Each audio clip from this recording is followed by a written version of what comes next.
Hoje, nós vamos falar de planejamento mestre de produção, ou, como outros autores da logística vão também dizer, plano mestre de produção. E nós vamos tratar aqui das suas características, da sua aplicação e do seu objetivo. Planejamento mestre de produção está dentro daquele plano anual. Nós vamos falar isso em planos e verificar longo, médio, curto prazo dentro da nossa produção. Para ajudar a ilustrar essa ideia de plano mestre de produção, eu gostaria de pegar o exemplo aqui da fabricação de uma caneta, tá bom? Uma caneta que você deve estar aí já com as suas anotações, você deve ter uma caneta aí. Então vamos pensar na produção de uma caneta aqui. E aí, quero inclusive, para ilustrar esse assunto inicial, vou compartilhar aqui com você algo sobre isso, tá? Que eu separei para o nosso encontro. Olha só.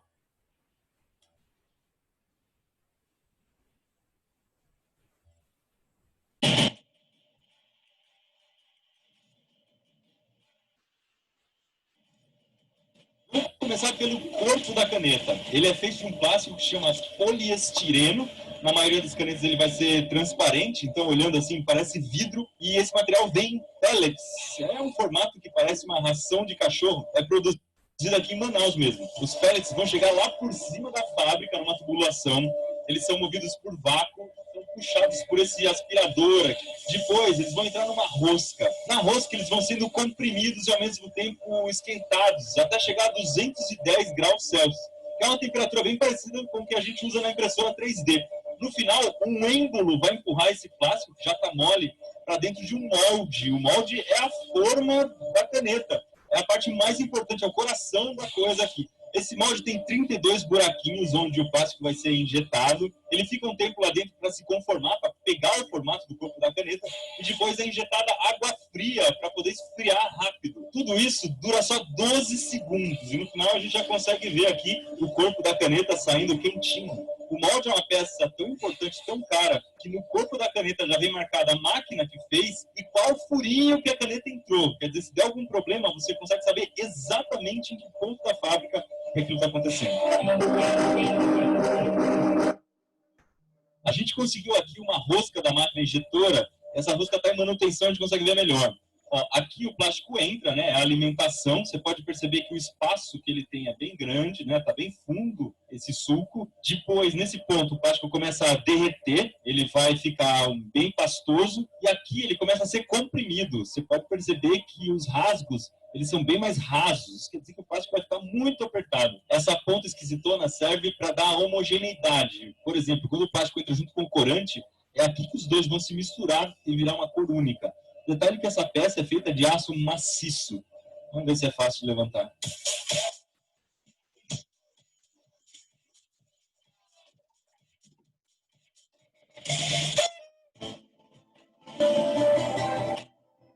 Toda essa fricção de plástico gera uma energia estática, que eu coloco o braço aqui e já arrepia tudo a uns 10 centímetros de distância. Tem gente que acha que o corpo da caneta é polido, por isso que ela é tão brilhante, tão lisinha. Não é não, é o molde que é extremamente preciso. Duas curiosidades sobre o corpo da caneta. Primeiro, que ele tem esse furinho, que é para não criar um vácuo parcial dentro da caneta e isso não deixaria a tinta sair. Então você tem que deixar o ar entrar para a tinta sair. E ele é hexagonal, tem esse formato que é para quando você estiver na escola ou no escritório, a caneta não ficar caindo de cima da mesa. Com isso você tem uma região plana aqui e aí não cai. Mais uma coisa que você consegue ver se olhar muito de pertinho a caneta é o ponto de injeção, ou seja, o furinho por onde o plástico entrou dentro do molde para formar a caneta. Dá para ver que ele é muito pequenininho, isso significa que é necessária muita pressão para conseguir empurrar o plástico todo viscoso para dentro do molde.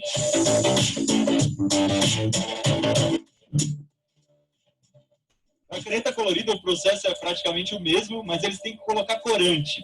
Isso a gente vai ver daqui a pouco.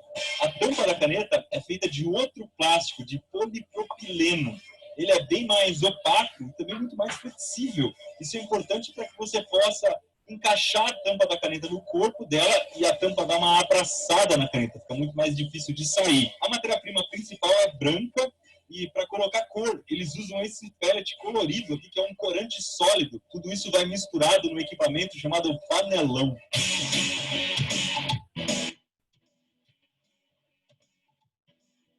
Existe uma rosca aqui no centro da máquina que puxa o material que está no fundo e traz para cima. Isso faz com que ela misture tudo muito rápido. Olha, é um pouco difícil de acreditar que essa mistura aqui vai sair 100% vermelha. Com a quantidade de branco que tem, eu chutaria que saiu um rosa bem clarinho. Vamos ver lá na máquina. A máquina que injeta plástico para tampa é praticamente a mesma do corpo da caneta, com a diferença que dessa vez você vai ter um molde de tampa que faz 140 tampas ao mesmo tempo. Olha que no fim das contas ficou vermelhinho mesmo, não tem nada de rosa aqui não. Esse furinho na tampa existe para se alguma criança engolir a tampa, ela não fique asfixiada, ela consegue ainda respirar por esse furo. E ao contrário do que muita gente pensa, ele não deixa a carga da caneta secar, porque a tinta já foi feita para ser exposta ao ar, não tem problema nenhum. Se a gente não tivesse colocado o corante, era essa cor aqui que a tampa ia ter. Essa é a cor natural do polipropileno. A tampinha que vai atrás dessa caneta é feita com um terceiro tipo de plástico que chama polietileno. Ele também é um pouco transparente, então para fazer essas tampinhas brancas, eles precisaram colocar um pouco de corante. Uma coisa interessante é que elas saem aqui do molde com tanta energia estática que elas querem subir pela parede da caixa. Como essa é uma peça muito pequena e tem que ter um encaixe perfeito, eles fazem um teste para ver se a peça não tem nenhuma rebarba, nada que atrapalhe na hora de entrar na máquina. Então, as tampinhas são colocadas numa mesa vibratória, depois entram em fila indiana em direção a um canal. Esse aqui é o molde de injeção plástica da tampinha que vai em cima da caneta. Aqui a gente consegue ver por onde o plástico entra, bem quente, aqui por trás, e ele vai ser distribuído nesses canaizinhos para cada uma das tampinhas que vai se formar. A gente consegue ver aqui um espaço côncavo, é ele que vai formar essa parte convexa aqui em cima da tampa. O outro molde, que é a parte que se mexe, a gente consegue ver o resto do corpo da tampa, essa parte que se encaixa na caneta. Por dentro tem um pino, que no momento em que o plástico endurecer, ele vai sair e vai expulsar a peça. Aqui em cima ainda dá para ver a alimentação de água, que vai servir para resfriar, e também um gancho, que é para poder transportar isso aqui, que é extremamente pesado. Essa peça tem que ser feita de um aço, com muita quantidade de aço, porque ela tem que suportar muita pressão. A gente conseguiu também o molde que faz o corpo da caneta. Então, essa peça que parece de bronze, que vai no meio, ela que vai abrir aquele espaço por onde vai entrar a carga, e em volta a gente vai abrir para entender como é que funciona. É aquela superfície super lustrada, precisa, que vai dar a impressão de que a caneta foi feita de vidro.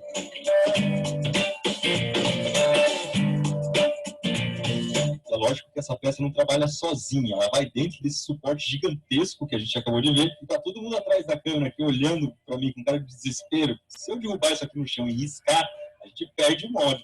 Qualquer imprecisão que tiver aqui, qualquer furinho, risquinho torto, vai causar um vazamento no plástico que vai ser injetado aqui. Pode ficar tranquilo que eu não vou derrubar não, fechou? A última peça que falta para o corpo da caneta é o suporte da ponta. No modelo mais tradicional, ela é feita dessa cor bronze, e essa máquina que está atrás de mim é capaz de fazer mais de 1 milhão de peças por dia. Uma coisa legal que a gente conseguiu ver aqui é esse resto formado pelos caninhos que vão injetar o plástico. Então, toda injetora de plástico vai acabar formando também essa peça, mas isso não é jogado fora, tá? Nessa máquina que está atrás de mim, simplesmente quando isso aqui sai da máquina, já é triturado e entra para virar plástico de novo. Então, é 100% reciclado.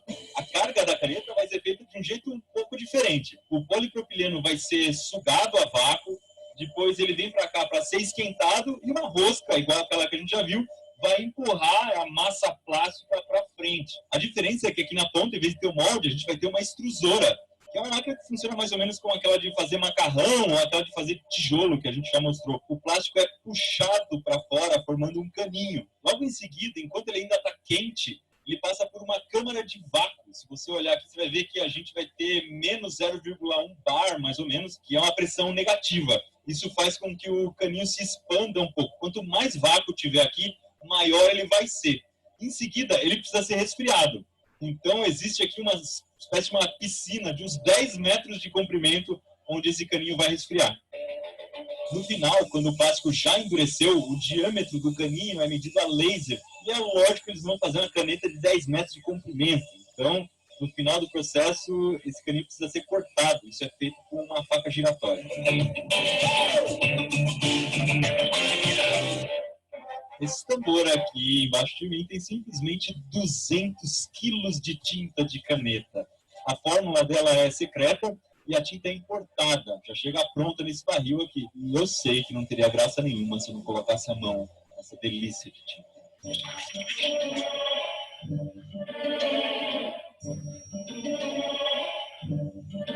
Sabe quando a pessoa vai na plataforma de petróleo e pega o petróleo saindo assim do fundo do oceano? Estou me sentindo daquele jeito. A consistência é bem melequenta, bem oleosa, porque essa tinta é feita para não sair de absolutamente nada. Imagina só se você escrevesse alguma coisa no papel e depois de um certo tempo a tinta começasse a desaparecer. Não vai acontecer. A cor real dessa tinta é dourada, mas como ela está em grande quantidade, acaba ficando muito escura. Muito bem, queridos alunos. Eu gostaria de compartilhar até aí com você.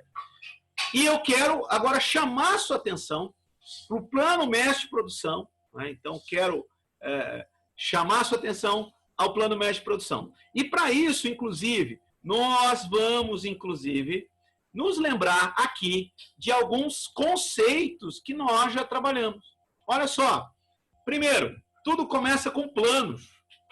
Aquele planejamento estratégico feito anualmente, semestralmente pela operação logística. Esse planejamento, queridos alunos, ele vai envolver, como nós temos repetido aqui nos nossos encontros, a logística moderna envolve todas as esferas estratégicas dentro de uma organização. É ligado a vendas. Vimos no encontro passado como é importante saber e me planejar de acordo com o mercado, de acordo com a estratégia, como é importante para a minha produção eu poder ter esse link ajustado para que a minha programação, para que meu plano de produção seja eficaz e vá atender uma necessidade, inclusive das vendas. Quero aqui chamar a sua atenção e lembrar quando nós passamos pelo ponto de gestão de estoque. Lembra? Gestão de estoque. Quanto eu devo ter de material? Por que eu devo fazer por lote econômico? Por que eu tenho uma estratégia de gestão do meu estoque para manter uma quantidade? Estoque de segurança. Tudo isso está dentro do meu planejamento.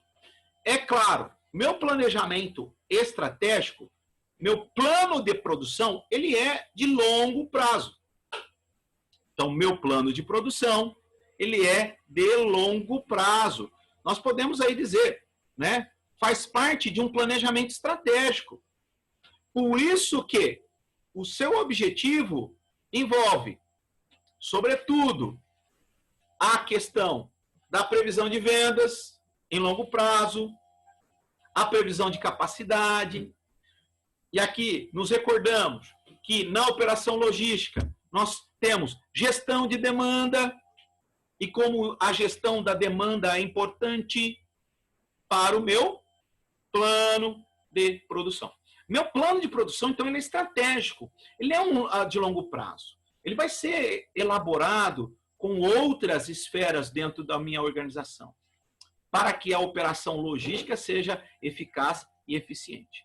Meu plano de produção envolve um planejamento estratégico anual e semestral. Dentro dos objetivos de longo prazo, há a previsão de capacidade, não é? Aquela, nosso exemplo, nós que estamos no momento pós-Covid, né? Anualmente, até nos preparamos para uma venda anual de álcool em gel numa certa quantidade. Nós tínhamos essa previsão. E aí o que aconteceu? É claro, vivendo esse fato novo, vivendo uma gestão de demanda que não se pôde prever. Não se pôde prever uma gestão de demanda em álcool gel dessa magnitude. Logo, a capacidade de algumas organizações, ela se tornou bastante dificultosa. Então, meu plano de produção de longo prazo, 1 ano, ou um plano de produção 6 meses, ele envolve, sobretudo, previsão de vendas nesse período longo e uma previsão da minha capacidade. Nosso plano mestre, tema aqui do meu encontro, ou do nosso encontro juntos, nosso plano mestre de produção, ele já é um documento dentro da operação logística, onde todos os envolvidos no processo de fabricação vão seguir. É um plano mestre de produção, é um planejamento mestre de produção. É claro que o objetivo envolve a gestão de vendas, mas, mais precisamente, os pedidos em carteira. Envolve quantos pedidos estão chegando, quantos pedidos estão chegando nessa semana. Olha, tirou tantos pedidos de vendas. Ó, chegou mais pedido. É hora de fazer aquela entrega. Então, meu plano mestre de produção visa atender essa previsão de vendas e esse pedido realizado na minha carteira. É claro que agora eu preciso me programar para executar.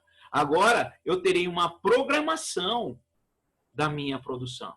Agora eu terei uma programação fina, ajustada, de capacidade, de produtividade, de procedimentos, de processos. É claro, tudo isso culmina de curto prazo no meu programa de semana. Então, na operação logística, essa semana, o que nós vamos produzir? Quanto nós vamos produzir?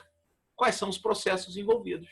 E aí tem a ver com a produção diretamente e as vendas.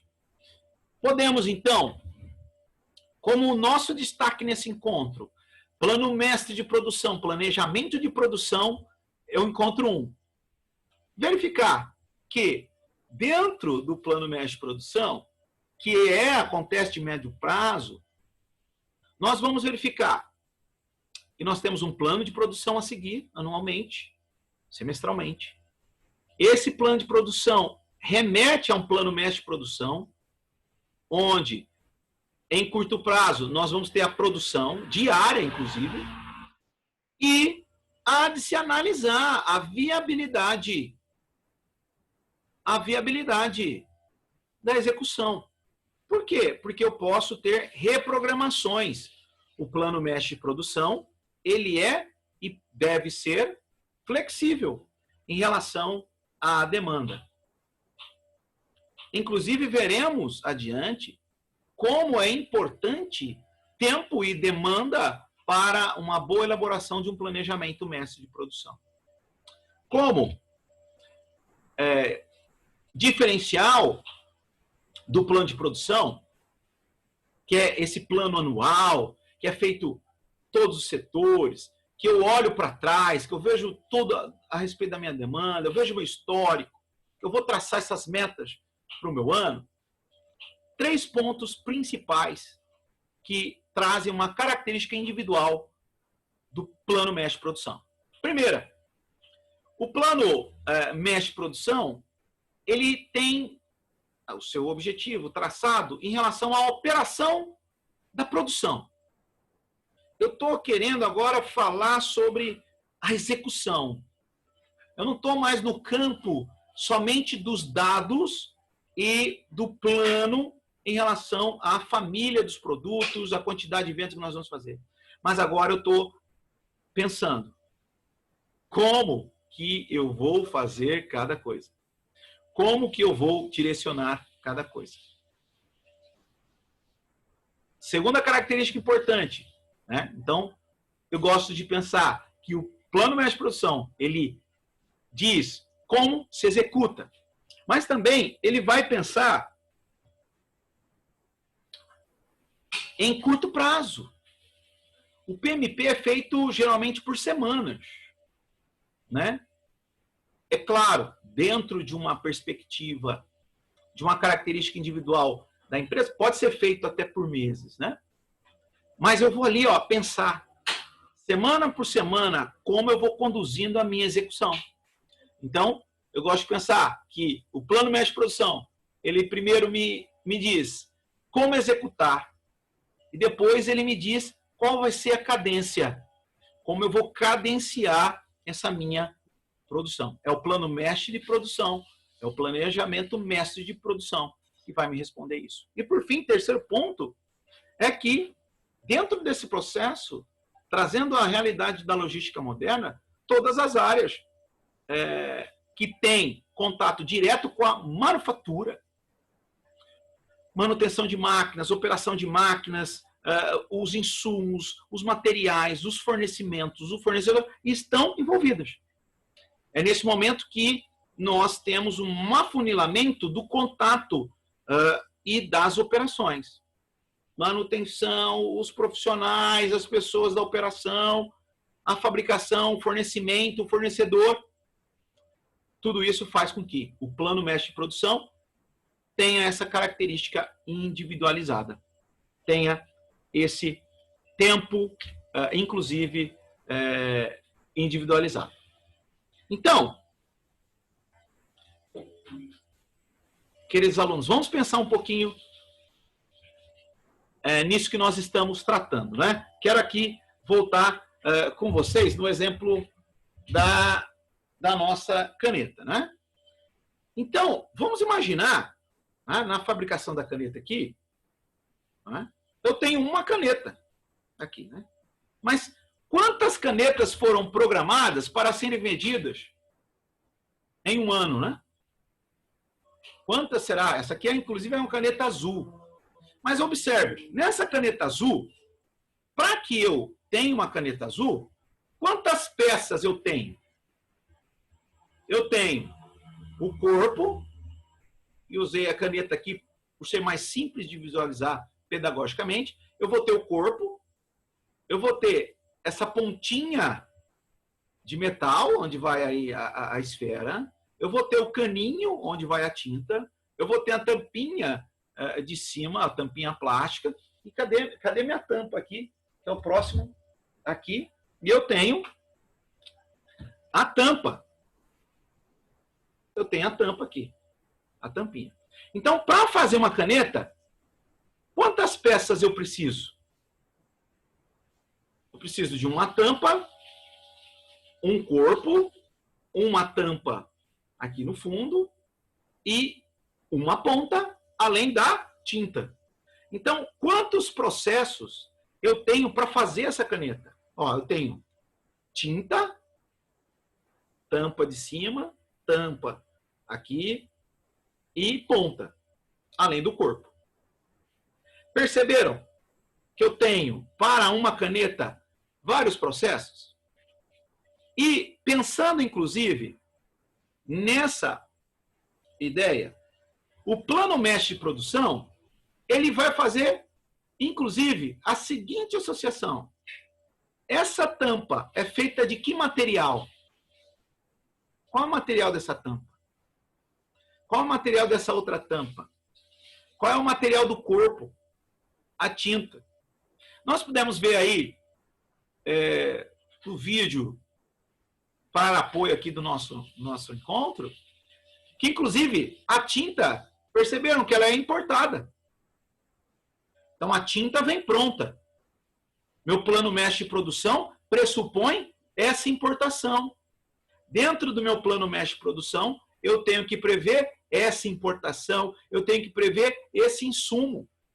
Dentro do meu plano mestre de produção, eu tenho que prever que aqui eu tenho um material que é diferente do corpo. E eu tenho que prever, dentro do meu plano mestre de produção, semanalmente, quanto que está vendendo para eu poder produzir. Quanto que eu tenho em estoque. Eu vou produzir, então, a quantas? Olha, tem uma demanda mais alta de tinta vermelha. Começou a vender tinta vermelha. Hein? Inclusive, recentemente, nós temos aí que a demanda de caneta azul, num passado bem recente, aumentou devido ao sucesso musical. Quem nunca ouviu caneta azul, azul caneta? Não é? Então, isso aí aumenta as vendas. Né? E até porque inclusive, uma estratégia de marketing aí. O Enem não permite caneta de qualquer cor. Mas não é a caneta azul, né? Que coisa interessante. Mas foi só um parênteses para dizer para você como funciona o planejamento mestre-produção. Quando eu estou falando de plano mestre-produção, eu estou imaginando todos esses processos, todas essas etapas, todos esses fornecedores e todos esses materiais. E o meu plano mestre de produção vai prever essa situação. Eu trouxe um exemplo dentro de uma planilha semanal para nós entendermos aqui essa primeira parte de plano mestre de produção. É um exemplo, tá? Vamos imaginar aqui. E já digo para vocês que vocês, no EAD, com ênfase em PCP Excel, vão, inclusive, calcular e fazer planilhas para o plano mestre de produção. Mas olha só, vamos imaginar aqui, minha produção, minha produçãozinha, eu tenho uma demanda prevista. Opa, lembrou do assunto? Gestão de demanda, né? Então aqui eu tenho a divisão por semana, 4 semanas de julho, 4 semanas de agosto. Em julho, né, tem uma demanda prevista de 50 peças, 50 materiais. Aqui é como exemplo. Tenho 50, vou vender uma demanda de 50 na primeira semana, na segunda, na terceira e na quarta eu tenho 50 da demanda. E aí eu já tenho aqui, olha só, a conexão, não é? Vendas e planejamento. Eu tenho uma demanda confirmada.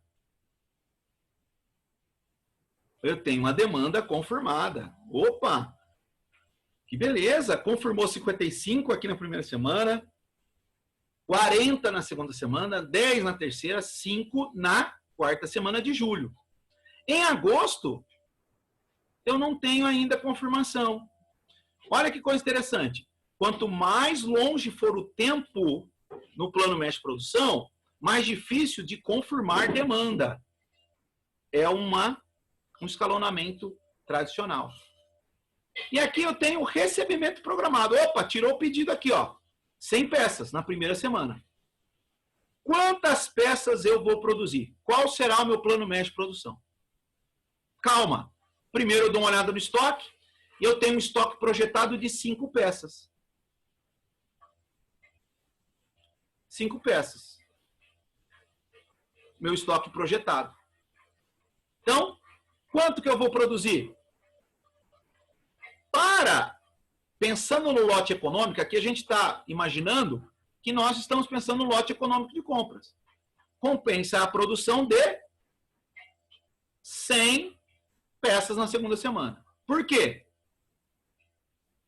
Eu tinha 5 do meu estoque projetado anterior, então aqui anterior à primeira semana de julho eu já tinha 5. E tenho 50 do meu estoque projetado da primeira semana de julho, dessas mesmas peças. Então, dá para atender a demanda que nós encontramos?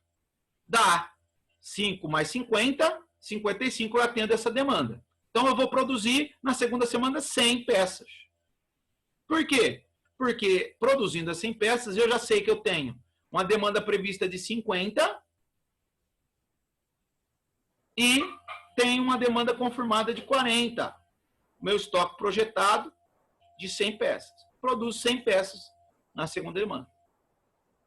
E tem uma programação, meu plano mestre de produção. Dessa peça aqui eu vou produzir na segunda e na quarta semana, 100 peças. Porque vai me atender uma demanda prevista de 50 peças, uma demanda confirmada de 5 peças na quarta semana, além de abastecer e deixar o meu estoque projetado, porque eu me convencionei a isso.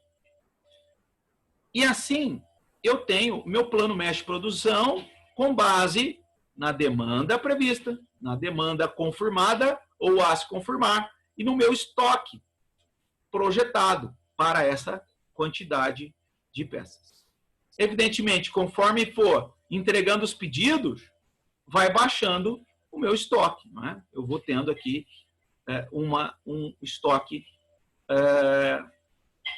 que vai sendo consumido. O plano mestre produção, então, trará esse detalhe na hora de produzir. Nós temos um estoque mínimo de 50 peças mantido ao longo do período. E nós podemos, inclusive, trazer outro exemplo aqui para exemplificar, né, para consolidar essa informação. Olha um outro exemplo. Demanda prevista de 10 peças. Demanda confirmada na primeira semana 9, na segunda 5, na terceira 3, na quarta semana de julho 1. Meu estoque projetado é 2. Eu tenho aqui disponibilidade de entrega, fazendo parte também do meu plano mestre de produção. Quanto que eu vou produzir? Olha, 10 peças por semana é o ideal para atender. Eu vou suprir a necessidade, vou manter o meu estoque projetado e vou manter a minha capacidade de entrega. O plano mestre de produção, então, ele visa a executar, consolidar e programar a minha execução dentro da operação logística do plano mestre de produção. É claro que dentro do plano mestre de produção, nós vamos ter outros fatores, inclusive agregar, né? Nós vimos lá, exemplo da caneta. Quantos materiais são passíveis de agregação num plano mestre de produção? Agora, imagine um plano mestre de produção para a fabricação de um veículo. Quantos componentes eu tenho para fabricar um veículo? Está pensando aí, quantos componentes eu tenho?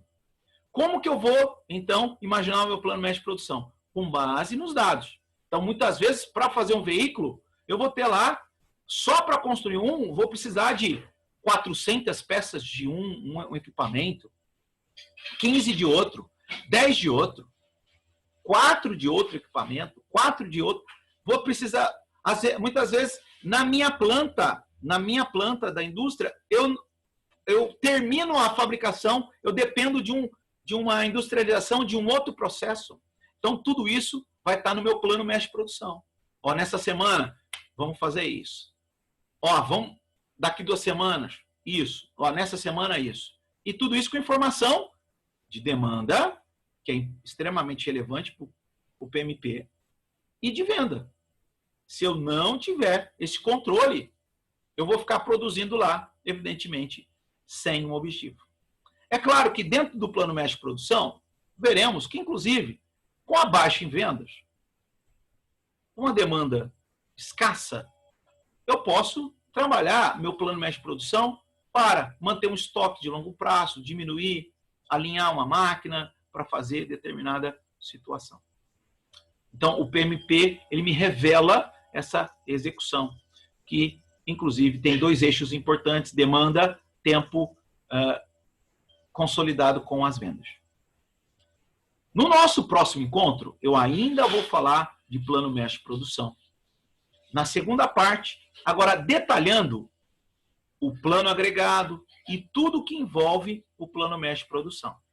Para que, então, esse conceito de PMP possa estar bem alinhado antes de avançarmos para o MRP, Planejamento das Necessidades Materiais. Que até aqui, fazendo um spoiler, né? O planejamento das necessidades materiais visa, inclusive, a montagem, né? Eu vou montar essa peça aqui, como eu vou fazer, quanto tempo eu vou gastar em cada ponto, mas mais do que isso, é saber estruturar a minha árvore de necessidade. Fique atento ao nosso próximo encontro, onde nós vamos trabalhar Plano Mestre Produção, parte 2.